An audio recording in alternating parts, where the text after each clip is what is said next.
Hi friends, வணக்கம் friends. இன்றைக்கி நம்ம இந்த வீடியோவில் என்ன பார்க்க போகிறோம்னு பார்த்தீங்கன்னா, தினமும் 10 முக்கிய நடப்பு நிகழ்வுகள் பார்த்துட்டு வந்துட்டுருக்குறோம். இது வந்து பார்த்திங்கன்னா டிஎன்பிசி படிக்கக்கூடிய குரூப் 1, 2, 2A, 4, விஏஓ, பிசி போன்ற தேர்வுகளுக்கு பயன்படக்கூடிய படிக்கக்கூடிய ஸ்டூடெண்ட்ஸுங்களுக்கு வந்து பார்த்திங்கன்னா ரொம்ப யூஸ்ஃபுல்லாக இருக்கும்.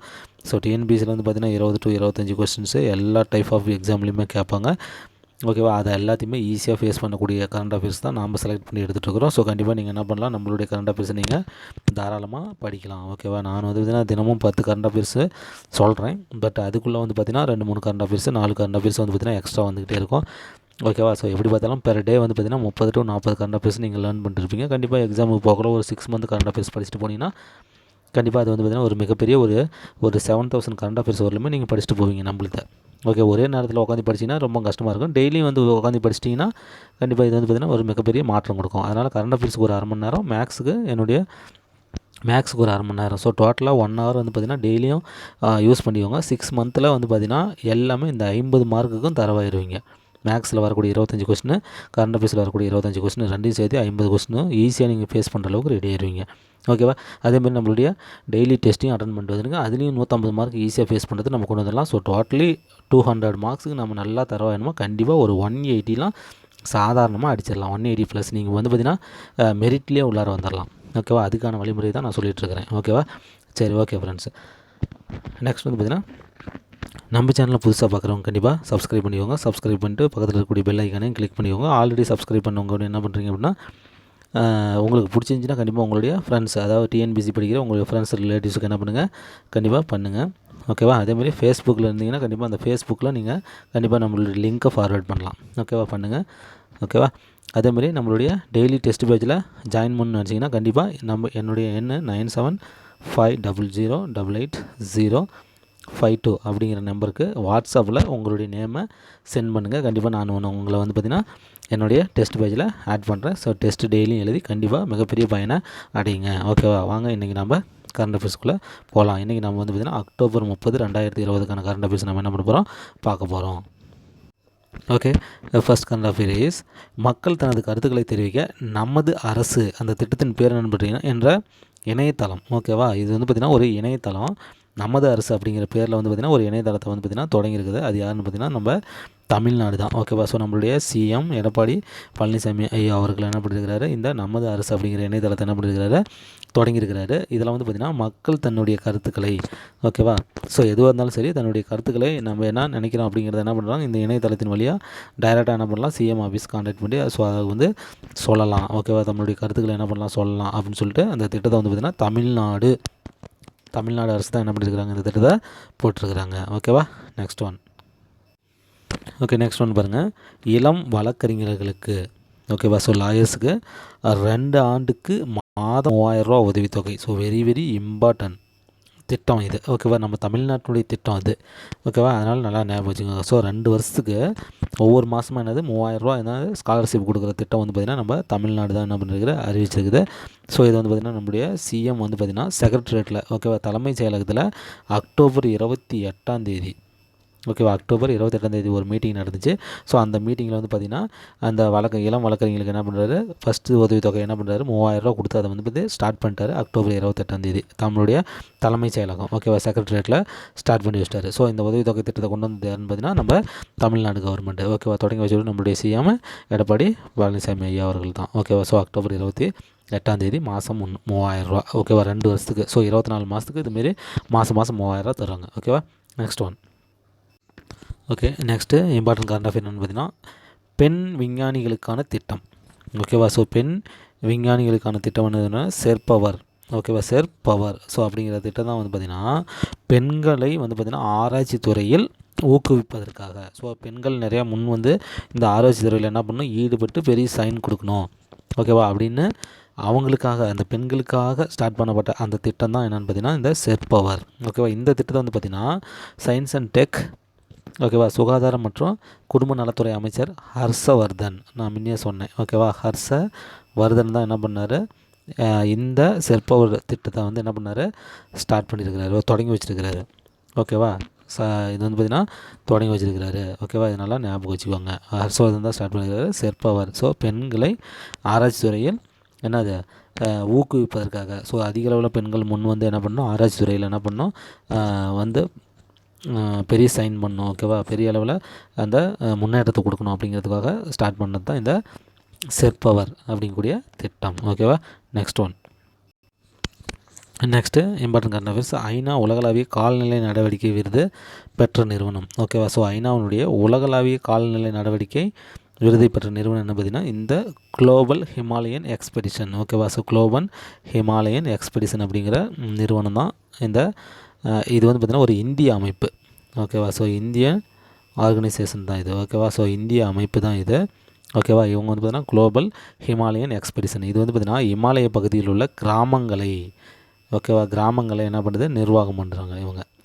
ஓகேவா, இமாலய பகுதியில் இருக்கக்கூடிய கிராமங்களை என்ன பண்ணுறாங்க, நிர்வாகம் பண்ணுறாங்க. ஸோ இதனுடைய நோக்கம் என்னென்னு பார்த்தீங்கன்னா அவங்களுக்கு வந்து பார்த்திங்கன்னா இந்த மைக்ரோ கட்டடங்களை கட்டித்தரது. ஓகேவா, அதேமாதிரி சூரிய சக்திகளை அளிக்கிறது. ஸோ அந்தமாரி இதுக்கு ஃபினான்ஸும் இவங்க பண்ணுறாங்க. ஓகேவா, அதை வந்து மேனேஜ் பண்ணுறாங்க. அதே சமயத்தில் அது வந்து பார்த்திங்கன்னா ஃபினான்ஸும் என்ன பண்ணுறாங்க, சப்ளை பண்ணி அந்த கட்டமைப்பு பண்ணி கொடுத்துட்ருக்குறாங்க. அதுதான் வந்து பார்த்திங்கன்னா இந்த குளோபல் ஹிமாலயன் எக்ஸ்பெடிஷன் அமைப்போட வேலை. இது ஒரு இந்திய வேலை, இந்திய அமைப்பு. இது வந்து பார்த்திங்கன்னா அந்த ஹிமாலய பகுதியில் இருக்கக்கூடிய கிராமங்களை அதை மேனேஜ் பண்ணுறாங்க. ஸோ அவங்களுக்கு வந்து பார்த்திங்கன்னா அந்த சூரிய ஆற்றல், அதேமாதிரி அவங்களுடைய அந்த மைக்ரோ கட்டடங்கள், ஸோ இது எல்லாத்தையும் கட்டி கொடுக்கறதுக்காக ஃபினான்ஸும் என்ன பண்ணுறாங்க, அவங்க சப்ளை பண்ணுறாங்க. ஸோ அதுதான் ஓகே. அதை அந்த குளோபல் ஹிமாலயன் எக்ஸ்பெடிஷன் அந்த இந்திய அமைப்புக்கு தான் என்ன பண்ணுறாங்க, ஐநா உலகளாவிய கால்நிலை நடவடிக்கை விருது இப்போ கொடுத்துருக்குறாங்க. ஓகேவா, நெக்ஸ்ட் ஒன். நெக்ஸ்ட் வந்து பார்த்திங்கன்னா எந்த நாட்டு அதிபர் மேலும் 15 ஆண்டுகளுக்கு பதவி நீட்டிப்பு. ஸோ இது வந்து பார்த்திங்கன்னா ஒரு ரெக்கார்ட் பிரேக்கு. ஸோ இதனால் ஞாபகம் வச்சுக்கோங்க. எந்த நாடு அதிபர் 15 ஆண்டுகளுக்கு பதவி நீட்டிப்பு பண்ணியிருக்கிறாங்கன்னா சீனா தான். ஓகேவா, சீனா அதிபர். ஓகேவா, சீனா அதிபர் பேர் நம்மளுக்கு தெரியும், ஷி ஜின்பங். ஓகேவா, ஜி ஜின்பங். ஓகேவா, கூப்பிடக்கூடாதுன்னு பேர் வச்சுக்கோங்க பிறகு. ஓகே, இந்த ஷி ஜின்பங் அப்படிங்கிறவர் தான் வந்து பார்த்திங்கன்னா நம்ம அந்த சீனாவுடைய அதிபர். ஓகேவா, இவர் வந்து பார்த்திங்கன்னா 2012 தேர்தலில் என்ன பண்ணார், ஜெயித்தார். ஓகேவா, 2012 தேர்தலில் என்ன பண்ணார், ஃபஸ்ட்டு ஜெயித்தார். அதுக்கப்புறம் என்ன பண்ணார் 2017, அதுக்கப்புறம் மறுபடியும் என்னது 2022 வரலும் இவரது வந்து பார்த்திங்கன்னா இருக்குது 2 தடவை, 2012 to 17. அதுக்கப்புறம் 17 ஜெயிச்சு மறுபடியும் என்ன பண்ணுறாரு, இப்போ 22 வரலும் இவருடைய ஆட்சி காலம் இருக்குது. ஓகேவா, 2022 தான் முடியுது. முடிஞ்சோடனே ஆக்சுவலாக என்ன பண்ணணும், புதிய அதிபர் தேர்ந்தெடுக்கணும். ஆனால் இப்போ அங்கே வந்து பார்த்திங்கன்னா ஆளும் கட்சி யாருன்னு பார்த்திங்கன்னா சீன கம்யூனிஸ்ட் கட்சி என்ன பண்ணுது, அங்கே ஆட்சி செய்யுது.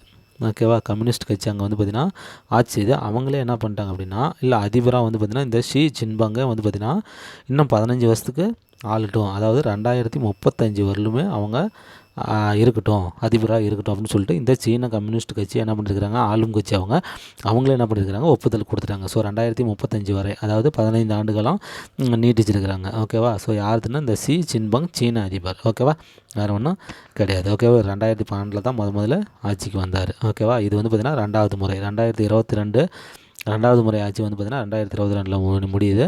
இப்போ 2020லேருந்தே 15 ஆண்டுகள் என்ன பண்ணாங்க, நீட்டிச்சிட்டாங்க. சார் 2022 முடிஞ்சால் 15 ஆண்டுகள் 2037 தான் சார் வரும்னு சில பேர் கேட்பீங்க. பிரில்லியன்ட்டு, நான் ஒத்துக்கிறேன்.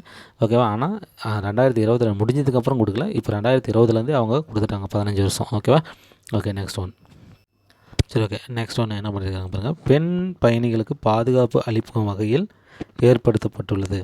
ஓகேவா, ஸோ பெண் பயணிகளுக்கு பாதுகாக்கும் வகையில் ஓகேவா ஏற்படுத்தப்பட்டுள்ளது. என்னன்னா ரயில்வே ஸ்டேஷனில் ரைட்டா எனது தோழி அப்படிங்கிற இந்த திட்டத்தை என்ன பண்ணியிருக்கிறாங்க, ஸ்டார்ட் பண்ணியிருக்கிறாங்க. இது வந்து பார்த்திங்கன்னா இந்தியில் மேரே சகாலி அப்படின்னா எனது தோழின்னு அர்த்தம் இந்தியில். ஓகேங்களா, இந்த இந்தி வார்த்தையை நல்லா ஞாபகம் வச்சுக்கோங்க. அவங்க என்ன பண்ணுறாங்க அப்படின்னா இந்தியிலேயே கேட்டுறாங்க, அப்படியே இந்தியை வந்து தமிழ் வெர்ஷனில் இப்படி கேட்குறாங்க. ஓகேவா, அதனால் இந்த ஹிந்தி வெர்ஷனெல்லாம் என்ன பண்ணுவாங்க, அந்த திட்டமெல்லாம் வந்துச்சுன்னா அந்த ஹிந்தியில் இருக்கும், அவங்க ஹிந்தியில் தான் அனௌன்ஸ் பண்ணுவாங்க. ஓகேவா, அதனால் அந்த ஹிந்தி வேர்டி நீங்கள் என்ன பண்ணுவீங்க, படிச்சுக்கோங்க. அப்போ எனது தோழி என்னது, மேரே சகாலே அப்படிங்கிறது என்னென்னு பார்த்தீங்கன்னா பெண் பயணிகளுக்கு, அதாவது ரயிலில் செல்லும் பெண் பயணிகளுக்கு பாதுகாப்பு அளிக்கும் வகையில் ஏற்படுத்தப்பட்டுள்ள இந்த திட்டத்துக்கு பேர் தான் எனது தோழி, மேரே சகாலே. ஓகேவா, சரி, இதை வந்து பார்த்திங்கன்னா இந்திய ரயில்வே. ஓகேவா, இதை யார் ஸ்டார்ட் பண்ணது, இந்திய ரயில்வே. அவங்க தானே ஸ்டார்ட் பண்ண முடியும், ஏன்னா ரயிலில் போகும் பெண்கள். இப்போ ஒரு இடத்துலேருந்து ஏறுறாங்க, ஒரு ஸ்டேஷனில் ஏறுறாங்க. ஓகேவா, இப்போ சென்னை சென்ட்ரலில் ஏறுறாங்க. ஓகேவா, இப்போ அவங்க வந்து பார்த்திங்கன்னா ஹைதராபாத் ராஜீவ், அதாவது ஹைதராபாத் ஹைதராபாத் சென்டரில் போய் இறங்கணும் அப்படின்னா ஏறுற இடத்துலேருந்து இறங்குற இடம் வரலும் அந்த பெண்களுக்கு பாதுகாப்பு கொடுக்குறோம் அப்படிங்கிறதுக்காக ஏற்பட்டப்பட்ட அந்த திட்டத்தின் பேர் தான் எனது தோழி, அதாவது மேரே சகாலே அப்படிங்கிற திட்டம். ஓகேவா, இது வந்து பார்த்திங்கன்னா இந்திய ரயில்வே தான் இதை ஸ்டார்ட் பண்ணியிருக்குது. அதேமாதிரி இந்த திட்டம் வந்து பார்த்திங்கன்னா இப்போ வந்து பார்த்திங்கன்னா ஃபஸ்ட்டு ஸ்டார்ட் பண்ணது வந்து பார்த்திங்கன்னா ஓகேவா SER, சவுத் ஈஸ்ட் ரயில்வே. என்னது? சவுத்து ஈஸ்ட்டு ரயில்வே, தென்னிந்திய ரயில்வே. ஓகேவா, தென்கிழக்கு ரயில்வே. அதனால் யாருன்னு நம்மளுக்கு தெரியும். ஓகேவா, இதனுடைய தலைமையகம் யார்? கொல்கத்தா. நான் ஷார்ட்கட்டில் சொல்லியிருப்பேன், நல்லா பார்த்துக்கோங்க. ஓகேவா, இதை கண்டிப்பாக ஒரு கொஸ்டின் கேட்பாங்க இதில். ஓகேவா, தலைமையகம் எங்கே இருக்குது? இந்த ரயில்வேனுடைய தலைமையகம். ஸோ இது வந்து பார்த்திங்கன்னா கல்கத்தா. இந்த சவுத் ஈஸ்ட் ரயில்வேயான கல்கத்தா என்ன பண்ணியிருக்கு? இந்த ஃபஸ்ட்டு இந்த பெண்களுக்கு பாதுகாப்பு அளிக்கும் திட்டத்தை என்ன பண்ணியிருக்கிறாங்க? ஸ்டார்ட் பண்ணியிருக்கிறாங்க. ஓகேவா, ஸோ அந்த திட்டத்துக்கு பேர் என்னென்னு பார்த்தீங்கன்னா எனது தோழி திட்டம். ஓகே, நெக்ஸ்ட் வந்து பாருங்கள், ஃபெனி பாலம் எப்போது கட்டி முடிக்கப்படும்? ஓகேவா, ஸோ இது வந்து பார்த்திங்கன்னா 2020. ஓகேவா, 2020 டிசம்பர். ஓகேவா, ஸோ நெக்ஸ்ட் மந்த் 2020 டிசம்பரில் வந்து பார்த்திங்கன்னா இந்த ஃபெனி பாலம் கட்டி முடிக்கப்படும் அப்படின்னு சொல்லிட்டு பார்த்திங்கன்னா மத்திய போக்குவரத்துறை அமைச்சர் வந்து பார்த்திங்கன்னா நிதின் கட்கரி, நல்லா தெரியும் நம்மளுக்கு, நான் ஆல்ரெடி சொல்லியிருக்கிறேன். ஓகேவா, ஸோ நிதின் கட்கரி தான் என்ன பண்ணியிருக்கிறாரு? இதை வந்து பார்த்திங்கன்னா சொல்லியிருக்கிறாரு. ஓகேவா, ஸோ இந்த ஃபெரின் பாலம் வந்து பார்த்திங்கன்னா இந்தியாவில் வந்து பார்த்திங்கன்னா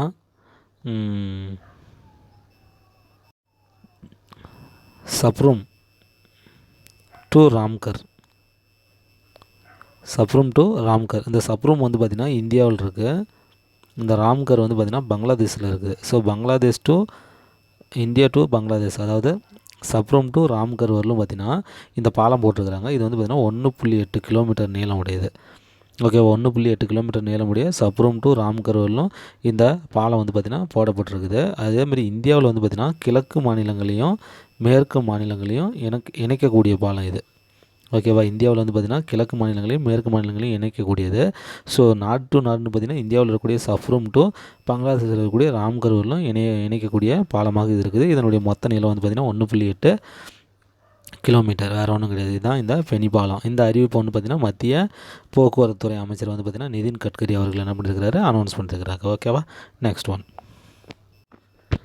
நெக்ஸ்ட் இம்பார்ட்டன்ட் பாருங்கள், இந்த ஆண்டு நடைபெற்றது எத்தனையாவது எரிசக்தி கூட்டமைப்பு? ஸோ எரிசக்தி கூட்டமைப்பு நடந்துச்சு இல்லையா, அது வந்து பார்த்திங்கன்னா 4வது எரிசக்தி கூட்டமைப்பு. இதில் வந்து பார்த்திங்கன்னா நம்மளுடைய PM நரேந்திர மோடி அவர்கள் என்ன பண்ணிட்டாரு? கலந்துக்கிட்டாரு.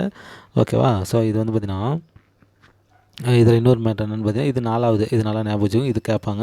இதில் வந்து பார்த்திங்கன்னா நம்ம இந்தியா சார்பாக வந்து PM கலந்துக்கிட்டாரு. ரைட்டா, இப்போ இந்த எரிசக்தி, ஓகேவா, எரிசக்தி துறையில் வந்து பார்த்திங்கன்னா இந்தியா 3வது இடத்துல இருக்குது. ஓகேவா, இந்த எரிசக்தி துறையில் வந்து பார்த்திங்கன்னா இந்தியா 3வது இடத்துல, 3வது பெரிய சந்தையாக உள்ளது. ஓகேவா, ஸோ மார்க்கெட் வந்து பார்த்திங்கன்னா மார்க்கெட்டிங் வந்து பார்த்திங்கன்னா இந்த எரிசக்தி துறையில் இந்தியாவில் வந்து பார்த்திங்கன்னா மிகப்பெரிய மார்க்கெட்டிங் 3வது இடத்துல இருக்குது. ஓகேவா, சந்தையில் வந்து பார்த்திங்கன்னா எரிசக்தி சந்தையில் வந்து பார்த்திங்கன்னா இந்தியா 3வது இடத்துல இருக்குது அப்படிங்கிறத நல்லா ஞாபகம் வச்சுக்கோங்க. ஓகேவா, சரி, இந்த மாநாட்டினுடைய இந்த எரிசக்தி கூட்டமைப்பினுடைய தீம் என்னன்னு சொல்லி பார்த்திங்கன்னா இந்தியாஸ் எனர்ஜி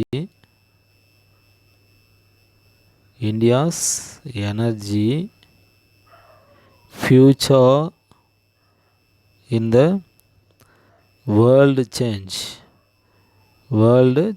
ஓகேவா, ஸோ இந்தியாஸ் எனர்ஜி ஃபியூச்சர் இந்த வேர்ல்டு சேஞ்ச் அப்படிங்கிறது தான் இப்போ இந்த 4வது எரிசக்தி கூட்டமைப்பு மாநாட்டுக்கான தீம், இந்தியாஸ் எனர்ஜி ஃபியூச்சர் இந்த வேர்ல்டு சேஞ்ச். ஓகேவா, இது 4வது எரிசக்தி கூட்டமைப்பு மாநாடு, PM கலந்துக்கிட்டார். ஓகேவா, ஸோ எரிசக்தி சந்தையில் வந்து பார்த்திங்கன்னா இந்தியா 3வது மிகப்பெரிய நாடாக உலக அளவில் இருக்குது. ஓகேவா, நெக்ஸ்ட்டு இம்பார்ட்டன்ட் ஒன்று பாருங்கள், நிலம் மற்றும் சொத்து பதிவு செய்ய ஒரு இணையதளம் என்ன பண்ணியிருக்கிறாங்க? அறிமுகம் செஞ்சுருக்கிறாங்க. அது வந்து பார்த்திங்கன்னா தரணி.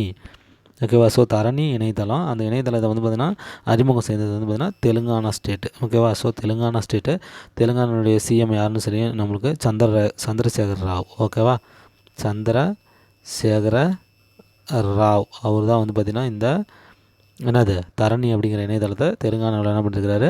ஸ்டார்ட் பண்ணியிருக்கிறாரு. இது வந்து பார்த்திங்கன்னா நிலம் வாங்கினாங்களா, அந்த ஸ்டேட்டில் வந்து பார்த்திங்கன்னா நிலம் வாங்கினாங்களா, அதை வந்து பார்த்திங்கன்னா உடனே பதிவு செஞ்சுருவாங்க. ஓகேவா, பதிவு செஞ்சுருவாங்க. ஸோ இதனுடைய நோக்கம் என்னென்னு பார்த்தீங்கன்னா, உடனடி பதிவு மற்றும் பதிவு செய்யும்போது ஏற்படும் குற்றங்களை தடுத்தல்.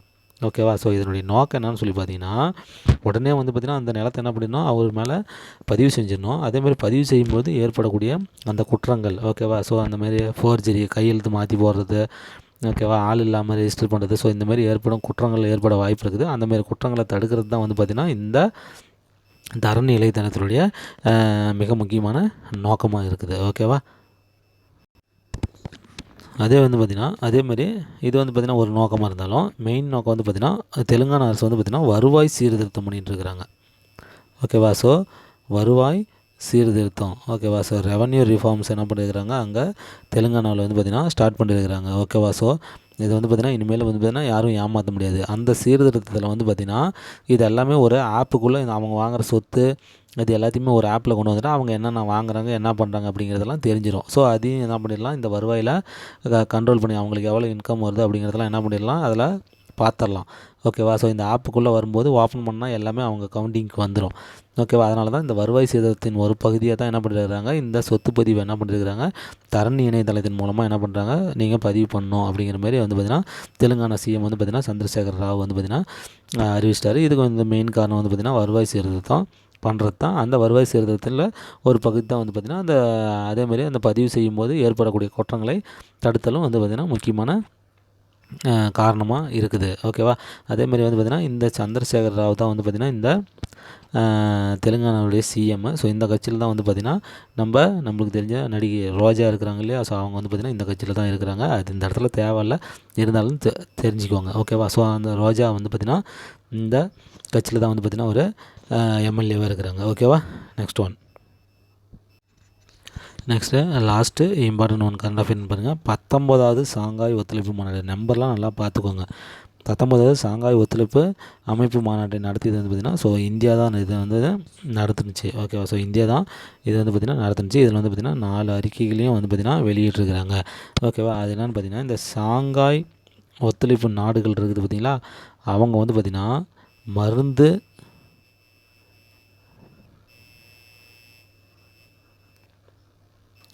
மருந்துகள் அண்டு வர்த்தகம். ஓகேவா, மருந்துகள் மற்றும் வர்த்தகம் இந்த பிஸ்னஸில் வந்து பார்த்திங்கன்னா நியாயமான முறையில் என்ன பண்ணணும், ஒத்துழைப்போடு நடந்துக்கணும். ஓகேவா, ஒத்துழைப்போடு நடந்துக்கணும் அப்படின்னு சொல்லிட்டு இந்த மாநாட்டில் என்ன பண்ணியிருக்கிறாங்க, தீர்மானம் பண்ணியிருக்கிறாங்க. ஓகேவா, ஸோ இந்தியா தான் வந்து பார்த்திங்கன்னா இந்த 19வது ஷாங்காய் ஒத்துழைப்பு மாநாட்டை நடத்துனுச்சு. ஓகேவா, அதில் வந்து 4 அறிக்கை வெளியிட்டிருக்கிறாங்க. அதில் வந்து பார்த்திங்கன்னா மெயின் என்ன பார்த்திங்கன்னா இந்த ஷாங்காய் ஒத்துழைப்பு நாடுகள் இருக்குது பார்த்திங்களா, அந்த நாடுகளில் தங்களுக்குள்ளே வந்து பார்த்திங்கன்னா அந்த மருந்துகள் மற்றும் வர்த்தக ரீதியான இந்த தொழில்களில் வந்து என்ன பண்ணிக்கணும்னா ஒத்துழைப்புடன் நடந்துக்கணும், எந்த பிரச்சனையும் இல்லாமல் ஒத்துழைப்புடன் நடந்துக்கணும் அப்படின்னு சொல்லிட்டு வந்து இந்த அறிக்கையில் சொல்லியிருக்கிறாங்க. ஓகேவா, ஸோ அவ்வளோதான் ஃப்ரெண்ட்ஸ். இப்போ அக்டோபர் 30க்கான கரண்ட் அஃபேர்ஸ் வந்து பார்த்திங்கன்னா எல்லாமே பார்த்துச்சு. ஸோ இதுக்கு மேலே எதுவும் இம்பார்ட்டன்ஸ்னால் இல்லை. ஸோ கண்டிப்பாக நீங்கள் என்ன பண்ணிக்கோங்க, அன்னைக்கு உட்காந்து நல்லா பார்த்துக்கோங்க. ஸோ ஹிண்ட்ஸ் எடுத்து வச்சு படிங்க. ஏதாவது டவுட் இருந்தால் கண்டிப்பாக கேளுங்க ஃப்ரெண்ட்ஸ். ஓகே, நாம் நெக்ஸ்ட் வீடியோவில் இன்னொரு நாளுக்கான கரண்ட் அஃபேர்ஸுடன் பார்க்கலாம். Okay friends, thank you.